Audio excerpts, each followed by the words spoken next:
All right. Hello, Idiots on Parade, the Too Ugly for TV podcast, bonus podcast. Hello, Barrett. Hey, how are you, sir? I am well, ladies and gentlemen, and anyone out there watching or listening. And I'm going to say this really quickly up front, I'm angry at Zoom because as I look at you, you are on my left. And so last week, I pointed at you. I said, hey, that's Barrett right there. And then when we get the processed, the recording, Zoom flips it. So every time I point here, you were on my right, and it looked stupid, and I had to make note of that. But on my left, or possibly right, I don't know which side you're on, if Zoom is going to give me, that's Barrett Antar Goodwin, a musician in New York City. I am Nathan Timmel, a comedian in Iowa City. Barrett is black African-American person of color. Yeah, okay, that's what I'm getting. And I am a cracker-ass hunky. And we've been friends forever, and we talk and we record it, and yeah, we hope you listen. Mm-hmm. So I got the Zoom thing out of the way. Anything you want to talk about?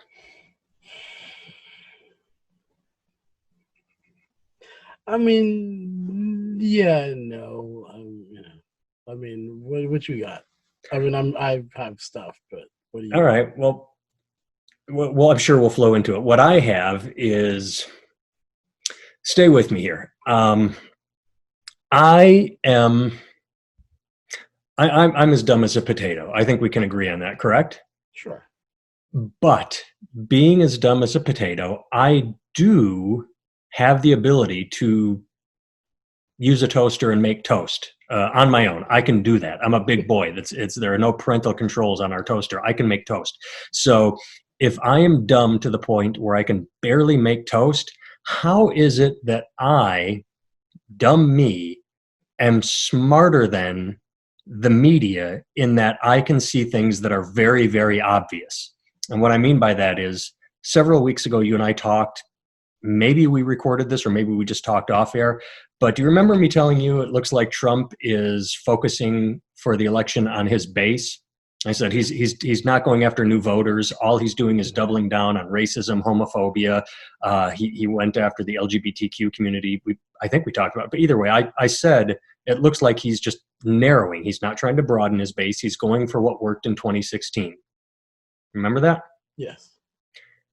The past 3 days, and especially yesterday and today. Oh, we are recording on Tuesday, July 7th. Anyone listening or watching, it's July 7th as we talk. Especially Monday and Tuesday, yesterday and today, NPR, CNN, and the New York Times, I heard podcasts and saw online, and I think MSNBC, I'm not positive, the big story is that Trump is doubling down on going after his base and targeting white Americans. How did I call this 3 weeks ago, and the media is just now catching up? I wish I could use my superpowers of noticing something blatantly obvious for like winning the lottery, but it's just insane to me that when I'm listening to these podcasts and the way these analysts are reporting on it, they made it sound like it was deep, thoughtful, and like what the media does. Well, it seems to appear that Trump is targeting racists. And I mean, they didn't use the word racist, but, they broke it down and tried to sound pseudo-intellectual as they reported on this, again, blatantly obvious truth that somehow I caught several weeks ago, but they're just catching on to now. Am I insane? How did I do that? Did I just wake up and open my eyes? I mean, I wonder if it's really, I think that you're absolutely right. So I think your observation is spot on. But I wonder if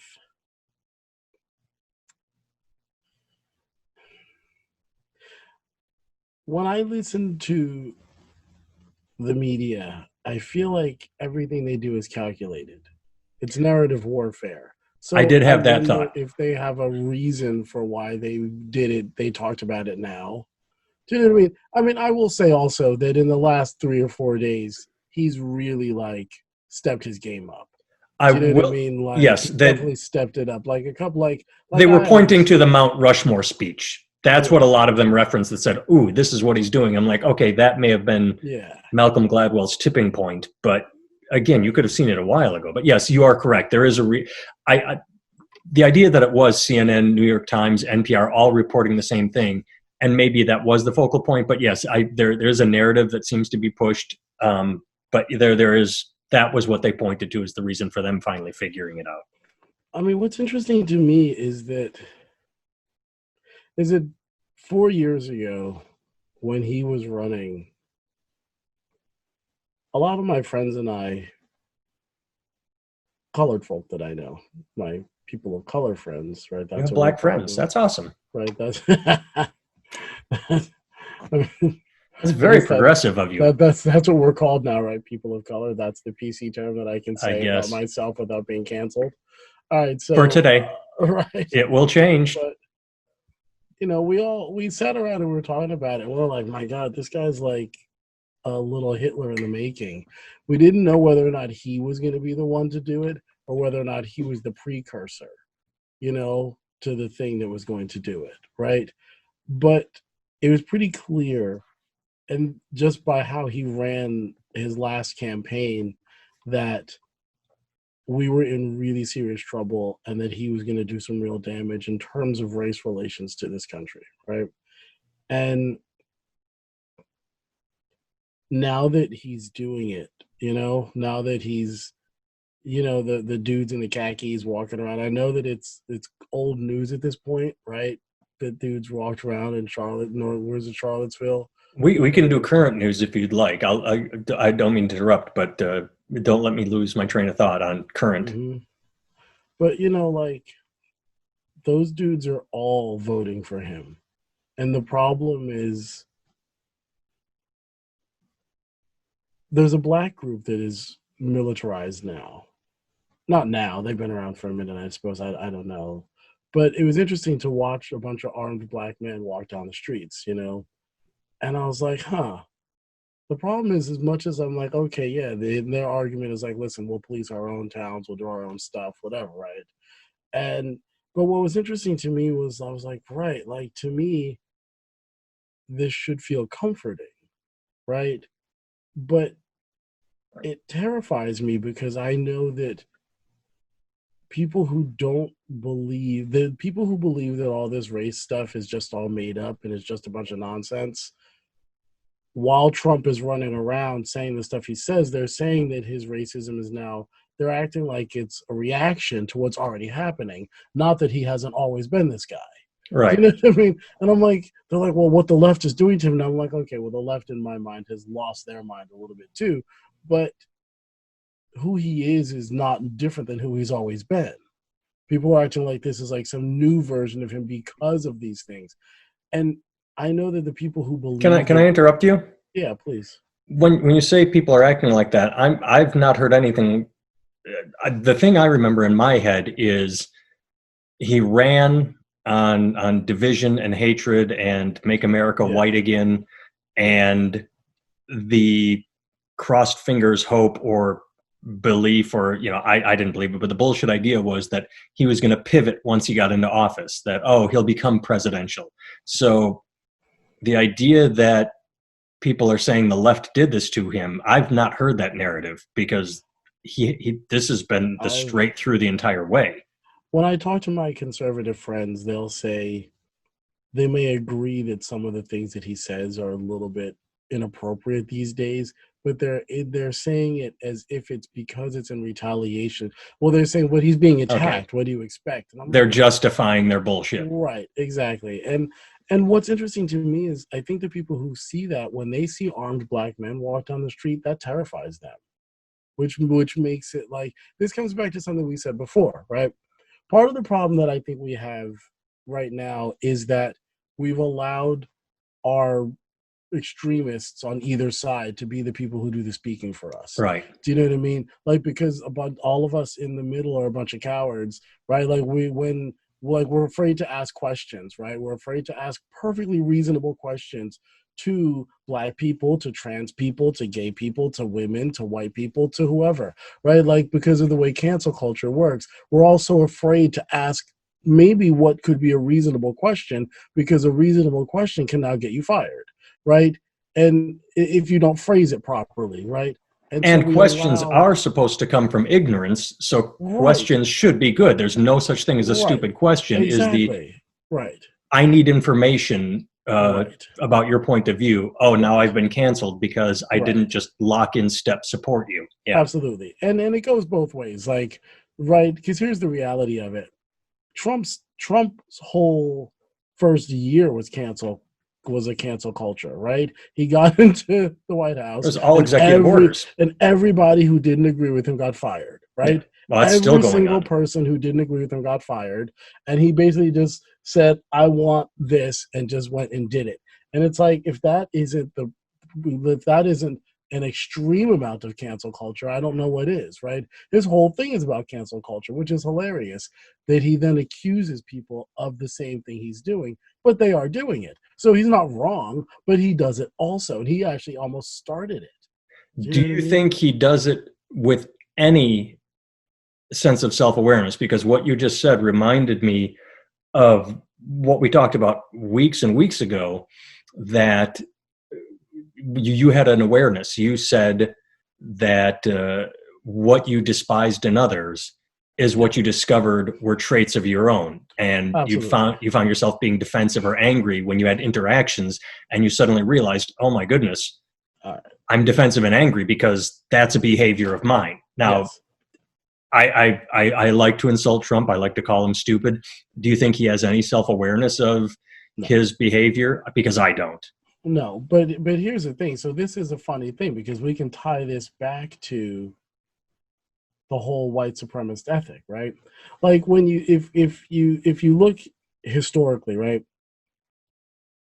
When black people got here, we were considered savages, lazy, dangerous, brutal, and any other negative trait, right? By the people who were raping the women at 12, 13, 14, beating people, doing the most savage things to people Yeah. while calling them savages, right? Like, and if you look at it objectively, the white people from back then projected all of their worst feelings about themselves onto black people and then proceeded to justify doing those very things to those people and made themselves out to be the symbol of all things pure, right? Like, Because back then they had the worst of religion. It was right. fire and hell, fire and Yeah, damnation. I I mean, you mean, had strict adherence. So yeah, right. And what happened is I think that that kind of thing grew out of control. It grew to a point where, and what I mean, I make this shit up as I go along, right? This is just random thoughts that bounce around my head. But I ultimately feel like, and we've talked about this before, that largely the problem that I see is that white people do not have the ability to see the evil within themselves, right? It's easy to project it all over everybody else, but it's difficult to see the evil within ourselves, right? And for white people, I think that's particularly difficult. And I see it in the way that priests were raping little boys for decades, and nobody would believe it. Nobody would believe those children. They refused to believe their own children, right? not only did they not And, believe it, you and I mean, we've been friends forever. God, we're old. But we had this conversation when Sinead O'Connor ripped up a picture of the right, Pope. You and I went, right. why is everybody so pissed? These guys rape kids.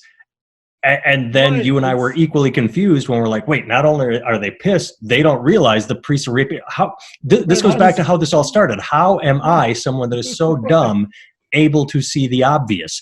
I knew priests were fucking kids.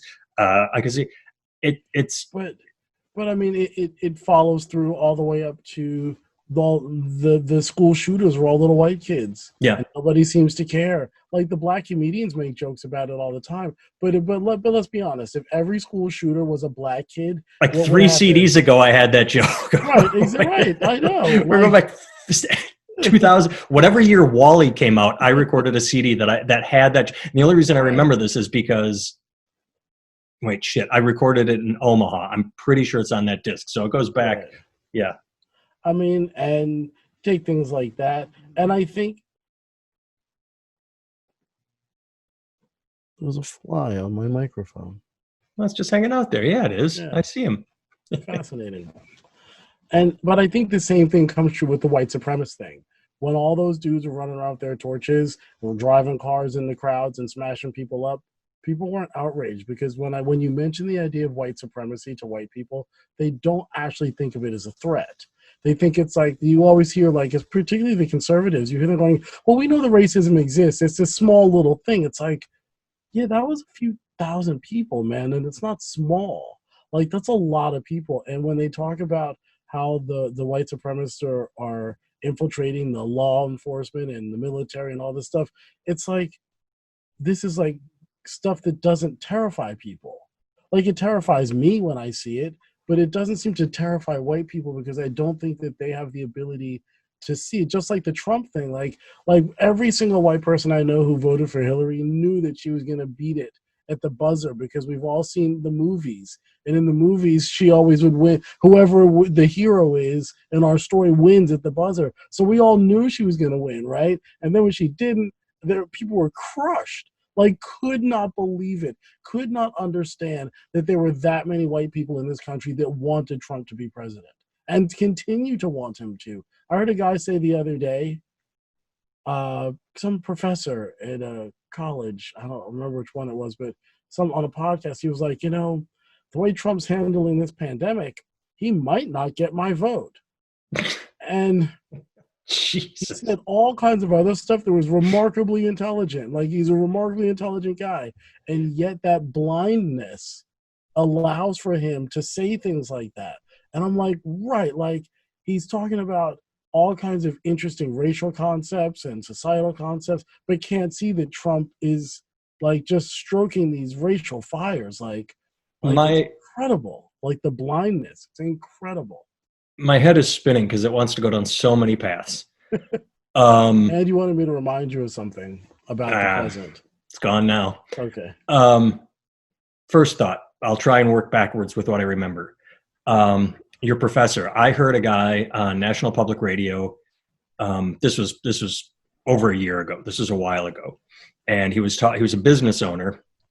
It was when the tariff war with China was in the news, when that was big news, which is still going on. We don't talk about it because of pandemic and race riots, but we are still in the middle of a trade war, and it's crippling. It's hurting the economy, or we're paying more for it. But anyway, this guy had a business, and I'm just going to make things up. He needed widgets to build whatever he was building, and the widgets came from China, and it was bankrupting him.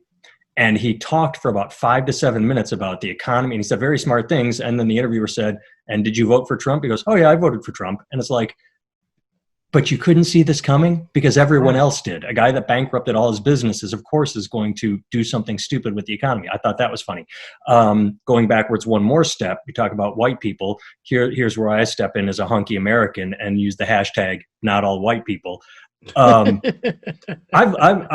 listened to a lot of podcasts. That's what I do. I read a lot of articles. I read a lot of books.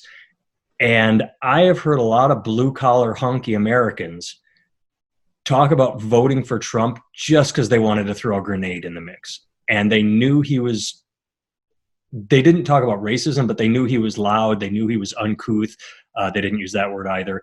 But these were people that are just living at the poverty line. One of them was an auto worker that lost his job in Youngstown and just said, "I voted Democrat my whole life and nothing changed. So I said, fuck it. He's not a politician." And so he's losing a lot of that vote at the moment. Now, who knows what's going to happen come November, but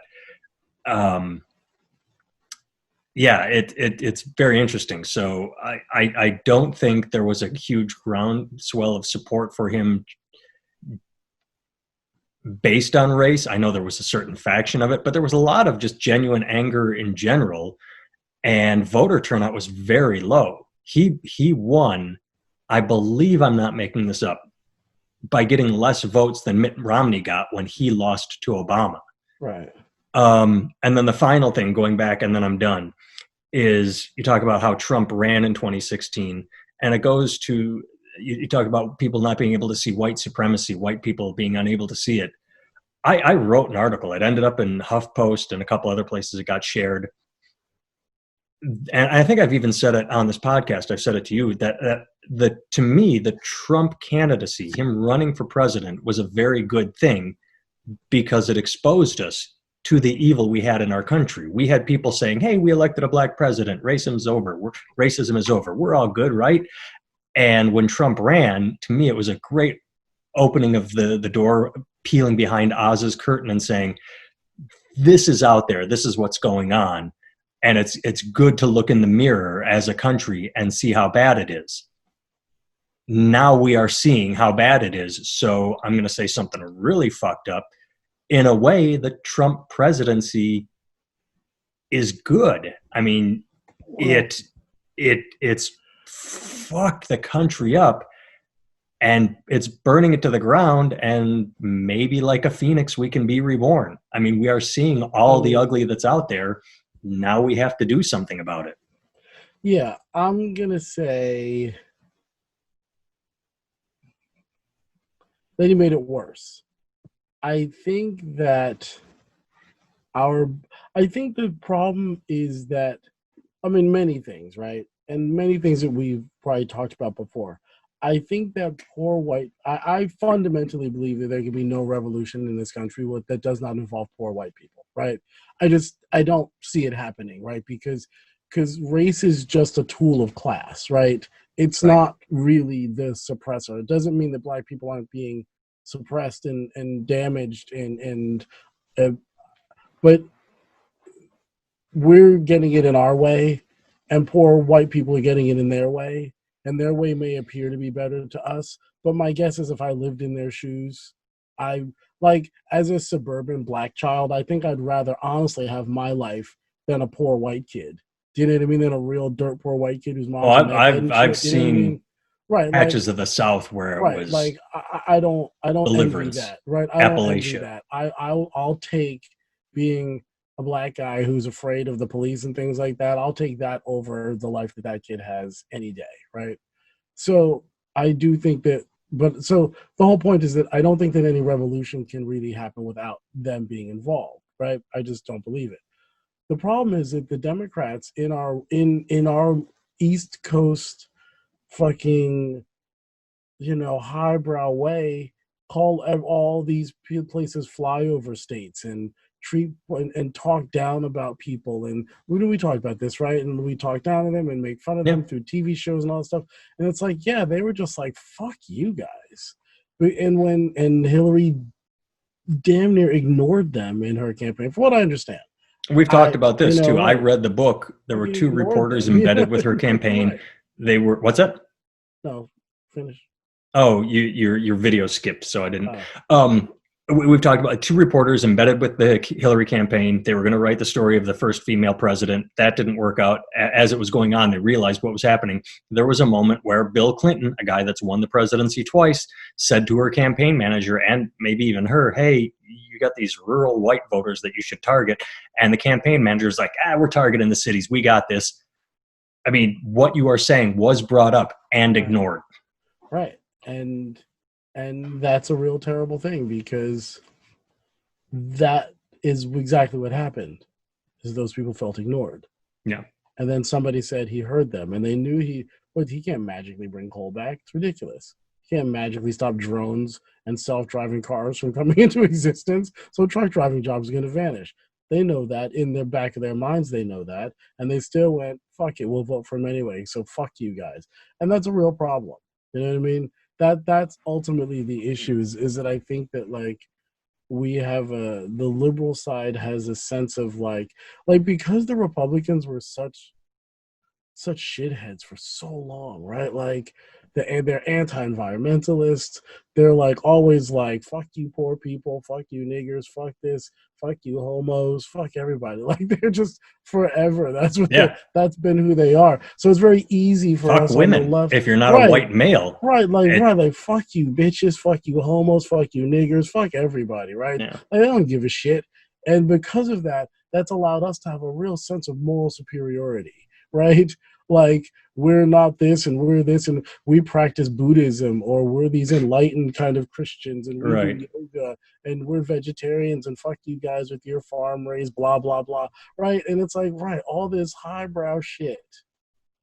And we took that and went from being on the left but correct to now turning it into like a damn near fascist movement. Not Yeah. fascist, but like a dictator, right? Except it's, and part of it is because I feel like they said, and again, stop me if we've said this before, but I feel like what happened is like there's opportunities all throughout history, right? There's opportunities when all they had to deal with was the woman thing. All right, listen, if we just give a couple of these women the vote and give them a couple jobs, right, we could suppress them for long. We'll just let them squeak through. They're like, man, fuck you guys, and said no, right? And Right. then it's like, okay, they could have just dealt with the black thing. Fuck you guys, bring out the dogs and the hoses, right? We just deal with the gay thing, just do. They could have dealt with it all one at a time, but because each one of those groups by itself isn't a strong enough economic base to actually do anything, then I went, fuck you guys, right? Because each one isn't a strong enough economic base by itself to actually cause any damage. But then what happened is the thing that they've always been trying to suppress, which is why they separated the white slaves from the black slaves, from the light-skinned slaves from the dark-skinned slaves, because they didn't want all the poor people getting together. But all those people, the black folks, the women, the gay folks, the trans folks, all went, well, we don't all get along, but fuck it, let's all get together. And they Because all they got finally together. have a figurehead. I mean, Right, the Republican Party has been, right. you know, evil in many ways. Yeah. Um, but Mitt Romney, say he had won, he would not have gotten this kind of hate. McCain would No. not have. Bush got No. some, but No. nowhere. I mean, I mean, shit. Trump makes Trump, Bush look like a liberal. yeah. You know what I mean? Jesus. But right, but like, and that's the problem, right? Because now you have a situation where instead of being able to deal with this shit one at a time when it came up and could have been easy to deal with, they just kept on putting it, just letting the interest rack up, right? Now the bills come due, right? And now they got to deal with the black thing, the gay thing, the woman thing, and all of it all at once.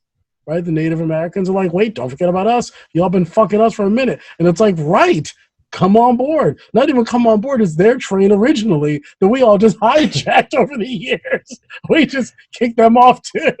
And then, did you see what happened? Then Senator Tammy Duckworth of Illinois. Do you know anything about her? She No. former military, lost both her legs in, I believe, Iraq. She was a helicopter pilot.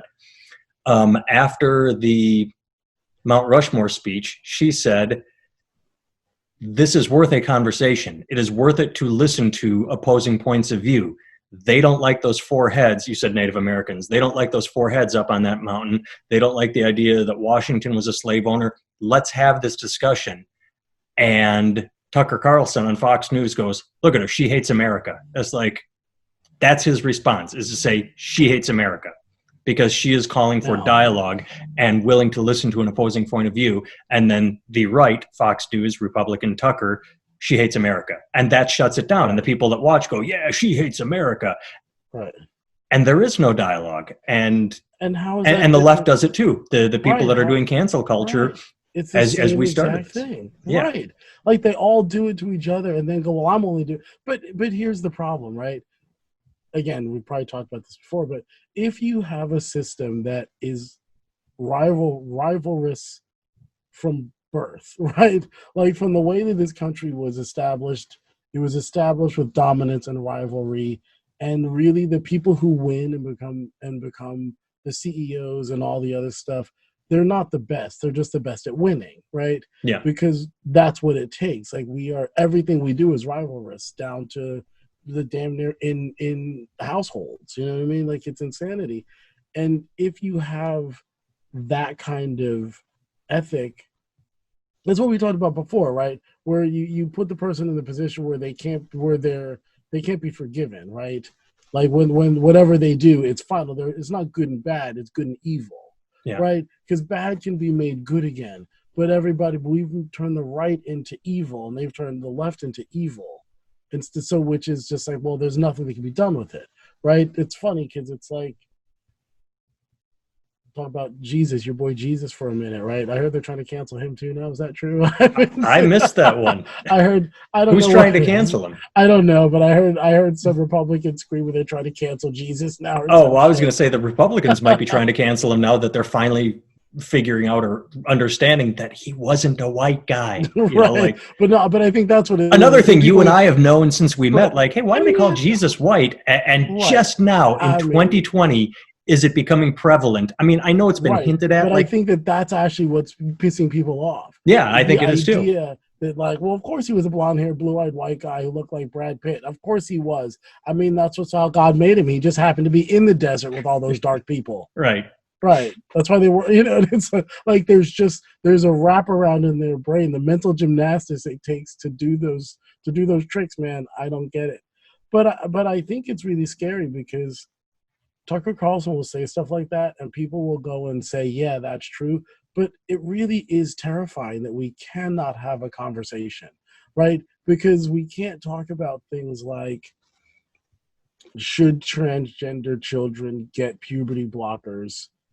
You know what I mean? Yeah. At Well, before let's not even go puberty. down that path. You know what I Let's mean? just stick with Mount Rushmore because my first thought, I'm able to have conflicting ideas in my head and try and come to a conclusion. I don't understand. I don't think the mountain should be blown up. And I also don't think it should be worshiped, venerated.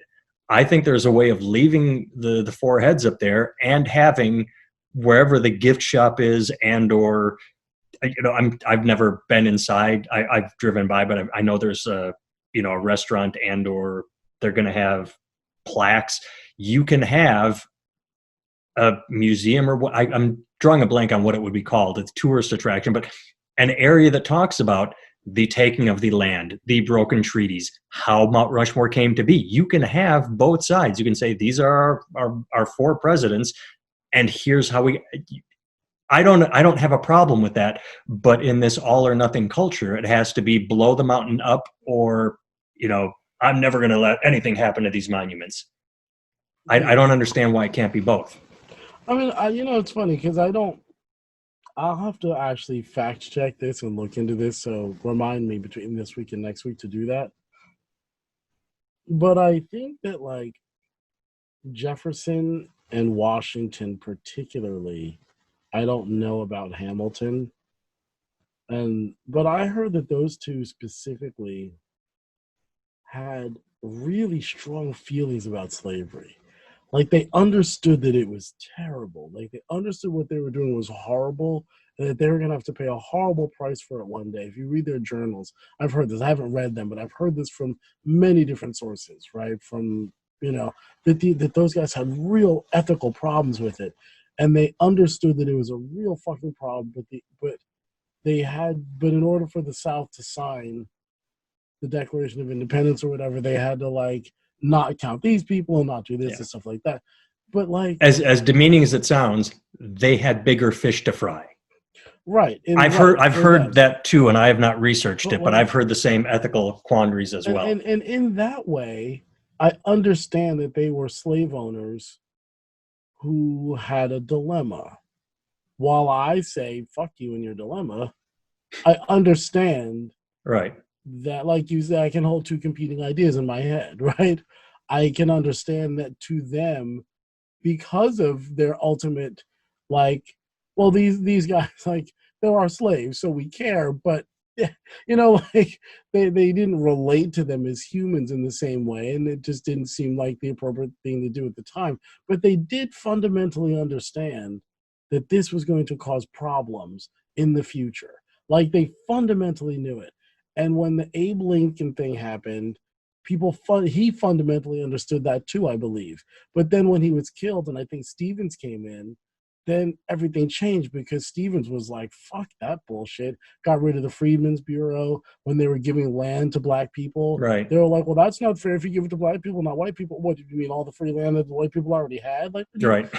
Right? Like, what are you talking about? We gave you all this free land before, and now you don't want these. And so all that stuff that was designed to actually avoid all the shit we're going through now was actually put in place by Abe Lincoln, even though people argue that he wasn't trying to really free the slaves. He was trying to stop, like, whatever his reason was, there were legitimate provisions put in place that would have made that, had they been allowed to follow through over the years, it would have changed the whole scope of what we're dealing with.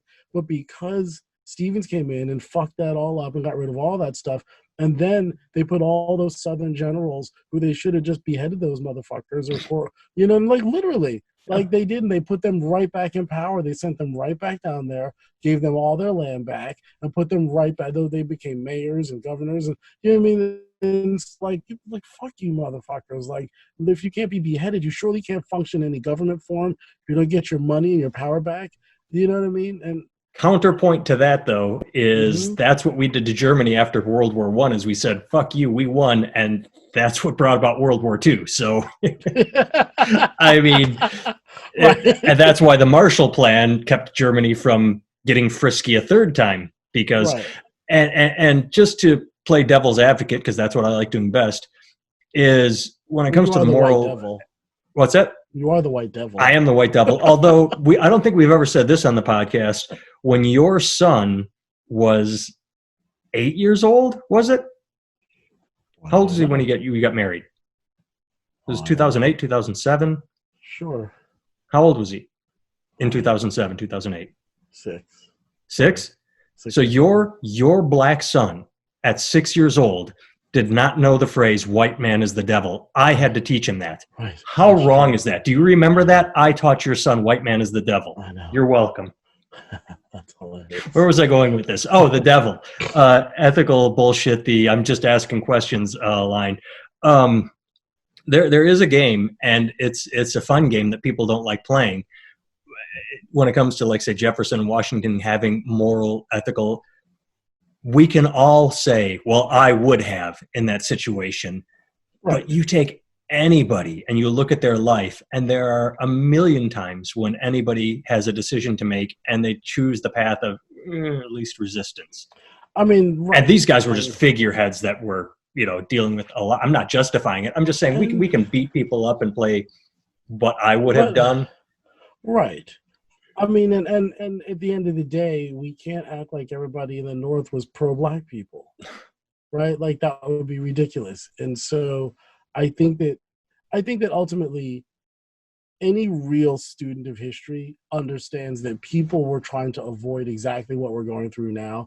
Du Bois talked about it in like 1903, 1904, right? Like people have been talking about the way that this is going to happen if we don't address this thing that people have called America's original sin. And now that they're trying to say, well, that's not it, that's not really what happened, we didn't really do this, and they're still yet again pushing it to the side, I think it becomes a real issue. Do you know what I mean? I think, and I had a thought as you were talking, obviously. You say that the people have been talking about it. You talk, Du Bois bringing it up, and I think part of the problem could be Christianity, because Christians have said, "Oh, the second coming is going to happen, the rapture is going to happen," but they kind of know it's bullshit. So when they hear there's going to be a reckoning for how we've treated black people, they're just like, "Oh yeah, that's not really going to happen," because because they know that they have false beliefs with their Christianity. Well, I mean, I'll tell you that was all bullshit. I was just trying to make a joke, and it didn't land well. But you're actually partially right, because I know. Because the Pharaoh was flooded and plagues and all kinds of shit because of what he did to the Israelites, right? And so God punishes people who have slaves. And when they did it, there was no punishment. There was no retribution. So in their mind, God gave them this land. That's actually part of it too. It's tied in that manifest way. Destiny. Because right, like when people got here, this was, if you read the papers of the people when they first were getting the advertisements to come over here, it was like, this place is this land God gave us. It's our Israel. It's like they really did believe that. Like, yeah, they really did. There's a book called Fantasyland where the guy talks about how it goes back to Martin Luther, where he says, up until Martin Luther, you had to talk to a priest to go to talk to God, right? And then that's when they were selling tickets to heaven, basically, right? And Martin Luther was like, "This is ridiculous. Yeah. Everybody should be able to interpret the Bible and have their own personal relationship with God." Now, he said Which a is lot of stuff. hilarious that the Christians set that, or Catholics, I get them all confused, set that system up, that you must go through these stages to talk to God, because the whole point of Jesus was he went into the temple and rent the curtain so that all could have access to God. His whole point was, stop using intermediaries. I will show you that you do not worship me, be me. And broke down the barriers between the peasants and God that the religion was Yeah, standing in right. the way Like, of. who was he hanging out with? Who was he hanging out with? He wasn't hanging out with the politicians and the merchants. Right. He was hanging out with the And thieves so and it's the funny that hookers. Christianity did the same thing until Luther came along and said, Right, God damn it, this was not the way it was supposed to be. right. Now, but here's the problem. So you tell a bunch of people that, and they go, aha. So then they start, all these new little religions started popping up because people started reading the Bible and deciding they could have their own thing. And And they I were, can't keep track of a single fucking one of them. but they were lunatics. And they were like fringe crazy groups like Branch Davidians or something almost. Maybe Branch Davidian's really a genius, and was his name, the guy David? David Koresh, David Koresh. Maybe he's really a genius, and I just misunderstood his work or never rock really and guitar thoroughly player, from what I investigated. Right, understand. right. Who knows, right? So was Manson. Well, no, he actually sucked, I heard, but he He tried to was a be a songwriter, songwriter. not a. I Right, don't know if he played. He was a songwriter. but like those guys came here. They jumped on a boat for religious freedom and came here, and their bullshit, crazy nonsense actually spread. But I think that many of the crazy religions that would have just died out somehow in a place that had more stuff actually were allowed to thrive in these little communities, and they grew and grew, and now some of the stuff that we consider to be major branches of Christianity started off as completely absurd things, and largely that evangelical thing started off as completely absurd. If you traced it back through history, it was even more absurd. This is the tamer version of the insanity. Well, Christianity itself, I mean, that's what makes the movie The Life of Brian so good and genius, because it's just, it's basically the story of Christianity, only with Brian. Right. I mean, I'll say this. It's not Christ to have an issue with. Do you know what I mean? Isn't that the Gandhi quote? Oh, I don't know. You're Jesus Christ. I like him very much. His followers? Yeah. I think that's the Gandhi's sort of, he said something similar, or at least it's always attributed to him. Well, I mean, you have a situation where you have a guy who, when they were killing him, said, "Father, forgive them, for they know not what they do." And then you have a guy who literally we call the King of Peace, the Great Redeemer, right? One of his biggest messages is redemption. And within 150 years of his death, people were slaughtering people in his name, slaughtering the children of heretics and murdering people in his name. And he's the Great Redeemer and the King of Peace. Like, do you know what I mean? Like, we are pretty fucked up creatures. Like, and bring it into today. I mean, with the like you said, the Redeemer, and we live in a culture without redemption. Right, people are irredeemable, and that's a problem. Mm-hmm. Katie and I did an exercise. We're having this conversation the other day. Katie Henry Band, Barrett's the musical director, katiehenrybandmusic.com. Yeah.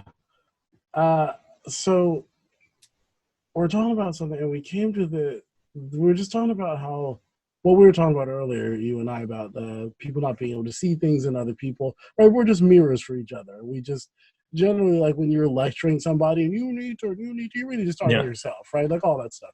We were talking basically about that, and we got off the phone to kind of turn it into songs. Right, like, well, let's go see if let's write from this idea. And she came. You are musicians, so she writes great songs so fast. Like, she just will sit down, put a guitar in her hand, and just start singing an idea, and it just turns into a song. It's fascinating. And I forgot where I was going with this. I had a point, but I got all sidetracked thinking about redemption and how we don't have that in society.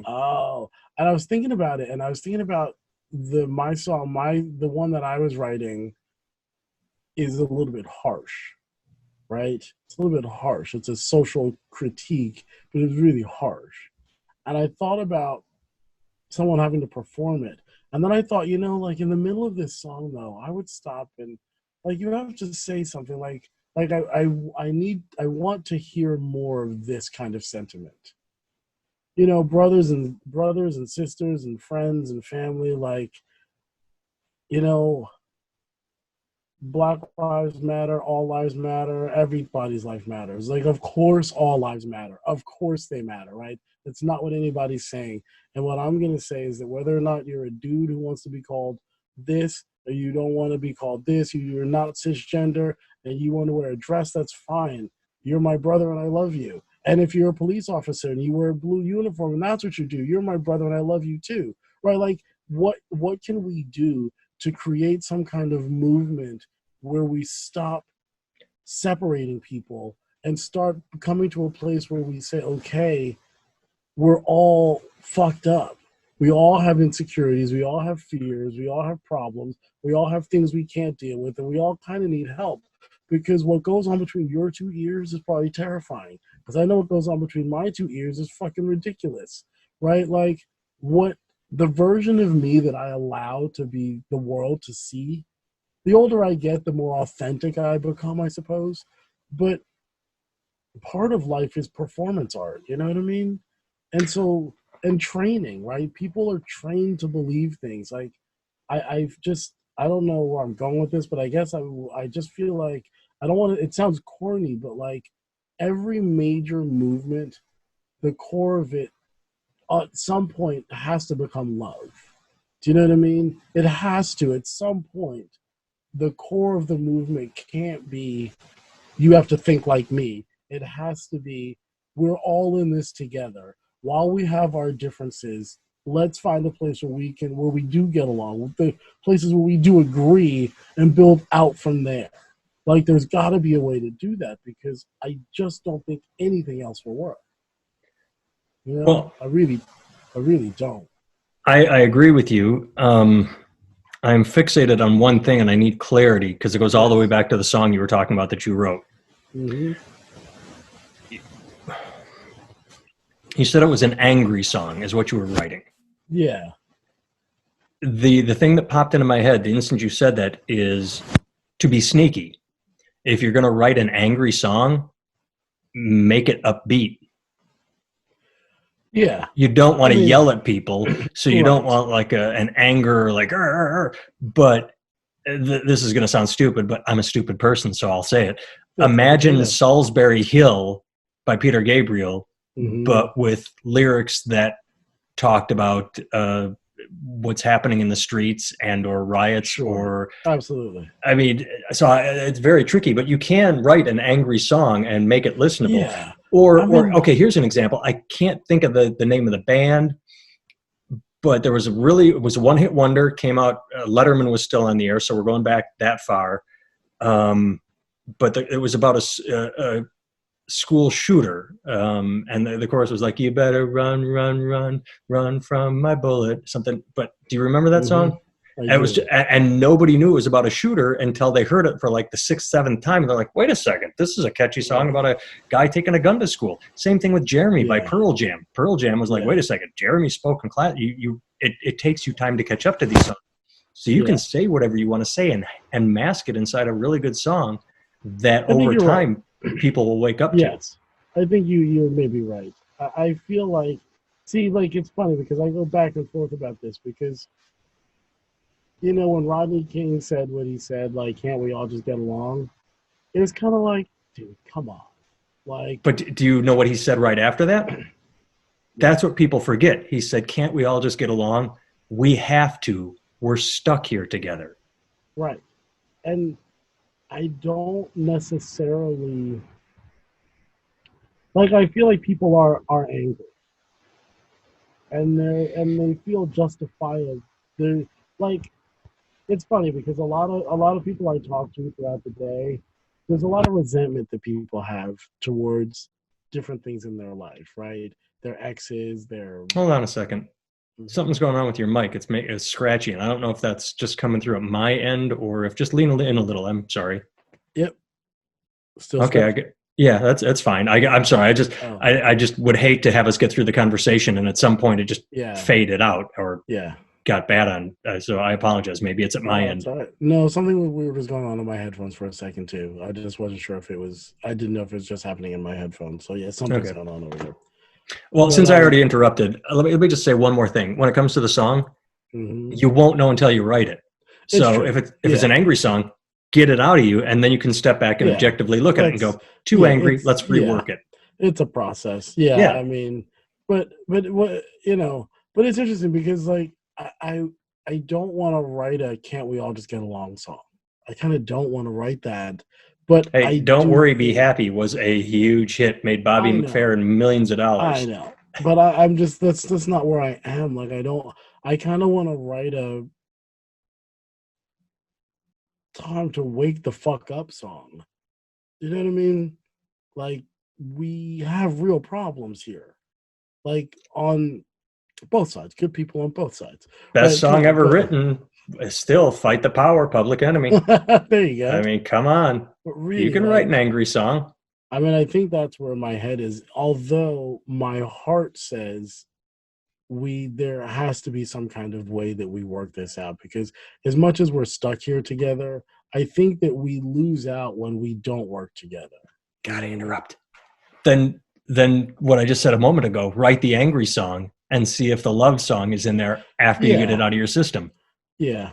Or just Once you write your angry song, you might write have a them both, heartfelt song. put them both out, whatever. Yeah. You know what I mean? Because they both because I mean I think that because I really do feel like there was a part of me like a few months ago where I was like, this is hopeless. Like we're done. Like this is done. We we have run it's like Wile E. Coyote, you know what I mean?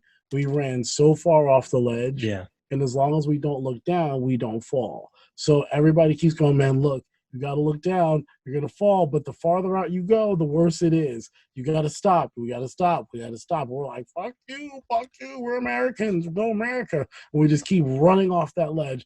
And we're seeing Roadrunner on the other side, and we just think we're gonna make it, and we're not gonna make it. And we just refuse to look down. We just refuse. So we just keep running and keep running. And it's like, God damn it, dude. The farther out we run, the farther back we have to go. Do you know what I mean? It's like, fuck. And we just don't see it. Is that our alarm? It's our alarm so we don't run long. It's not a bad place to stop. It's sort of awkward, but yeah, I agree with you. We've run off the precipice and now Yeah. we're falling. And that's I what all mean, this tumultuous bullshit is. yeah, and we have, and it's, and the left is so far left, it's right. The right is right, but they're still wrong, right? Yeah. Like, I just don't fucking know. But like, where do you go with that? You know what I mean? Well, that's what we'll discuss To be next week. continued. So tell me what you want to promote, my friend. We always say Oh, antargoodwin.com. Always tell them about Antar, Katie Henry music. yeah. But Let's see. We got a live stream coming up. Facebook live stream this Friday at 7. all right, let me grab my phone because I'm bad at math. Mhm. 7, 8, 9. Fucking, I touch one thing and the wrong thing goes off. So Yes, Saturday 7 will be the Eastern Standard 11th. Time. No, Friday. I'm sorry. Friday. Oh, Friday. maybe you said that. Yeah, Friday the yeah. 10th. So this Friday will the be out 10th. before that. So Yeah, Friday the 10th. Look yeah. for Katie Henry Music on Facebook, and you two are doing it Absolutely. as a duo because I know she was Yeah, doing some solo ones. I know you yeah. did join her on Yep. one. We're And doing a again, I went like duo. that, and I bet you're on that side of the screen. So fuck you, Zoom.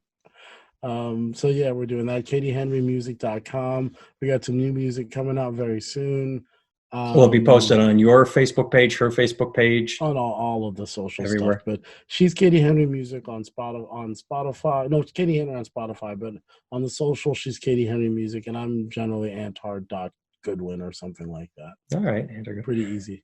What I'll say is that I write books, and I have exciting news. My only gig for July, it canceled, and I just lost one for September. This is just going to keep fucking going. So as I have no income coming in, go to Amazon, look for Nathan Timmel. You'll find a bunch of little 99-cent Kindle books, or I have a couple kids and I wrote books to them. I wrote a series of letters. I have one that's called It's Okay to Talk to Animals. That was to my daughter, and I wrote dubious advice from dad for my son. And you'll get a laugh out of this because you've known me forever. People read those books and they say, wow, I feel like a better parent because of it. That's awesome. It's awesome. But when we met in college, did you think anyone would ever say that? I've had it multiple times. So it's also a way to get inside my head. Yeah, it wouldn't have been the first thing I would have thought they'd say about you. No. I wouldn't say it was the last thing, but it's definitely wasn't the first thing. No, but all right. So you could just look up Nathan Timmel, and I'll put that on the screen if you're watching us on video. If you're listening, antargoodwin.com. And we generally don't try to talk politics and Trump, and we sort of did that a lot. Next week we'll go back to we segued into racism, and that's generally our wheelhouse. So next week we'll talk about lawn care maintenance. Perfect. All right, take care, my friend. All right, talk to you in a minute. I will hit stop recording, but not hang up.